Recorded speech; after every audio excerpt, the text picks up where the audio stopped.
And this will be your premium right here. Sorry to interrupt. I just want to say, I combined home and auto with State Farm. Saved $760. Love this guy.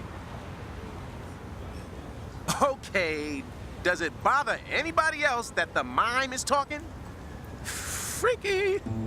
Bundle home and auto, and you could save $760. That's 760 good reasons to call Bill Thompson in Indiana or Jen Hoffman in Homer City.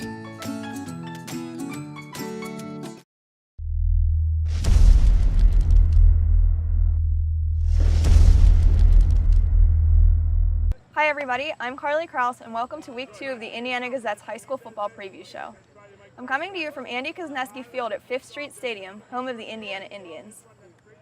On Friday night in their season opener, the Indians pulled off a stunner by upsetting Mars, the preseason favorite in the WPIAL Class AAA Greater Allegheny Conference, by a score of 29-26. Indiana entered the game with a lot of questions on both sides of the ball and found some answers with its passing game. Quarterback Jake Zelinskis threw for 231 yards and 3 touchdowns, and the Stapleton brothers, Riley and Dylan, teamed up to catch 12 passes for 206 yards and 3 touchdowns. Indiana fell behind 19-0 before rallying for the win.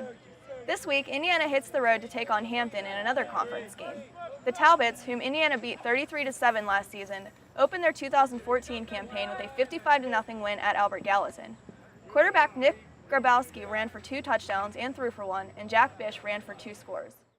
In the Heritage Conference, Purchase Line's Grant Seisser was nearly untouchable on Friday night, rushing for 333 yards and scoring 7 touchdowns to lead the Red Dragons past Salzburg.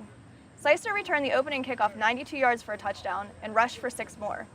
This week, Purchase Line plays host to Ligonier Valley, which has lost 6 straight games following last week's 15-12 setback at Northern Cambria. Defending District 6 champion Homer Center opened its season with a 39-21 win over Penns Manor. Seniors Ian Lee and Aaron Brzezinski teamed up for 276 rushing yards, and the Wildcats hope to keep their momentum going this week at Salzburg.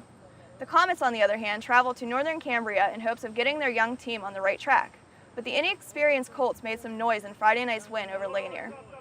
Blairsville, which is coming off a 28-14 victory at Westinghouse, opens conference play against Marion Center. Cam Livingston made a splash on both sides of the ball last week, rushing for 3 touchdowns and setting up scores with 2 interceptions and a fumble recovery. Livingston started at tailback in place of the injured Deion Robinson. United goes outside the conference Friday night when the Lions play host to St. Joseph's Academy.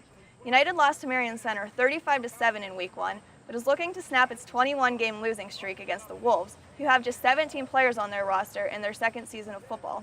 St. Joseph's opened with a 31-20 win over Halifax.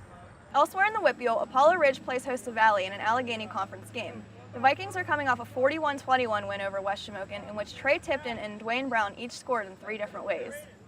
West Shamokin travels a few miles down the road to face its next-door neighbor and rival Katanning, which beat Deer Lakes 42-0 last week. Derry plays host to Mount Pleasant, looking to snap a 19-game losing streak. Mount Pleasant beat McGuffey 45-29 last week. Punxsutawney plays host to Keystone on Friday night after losing to Monotale in Week 1.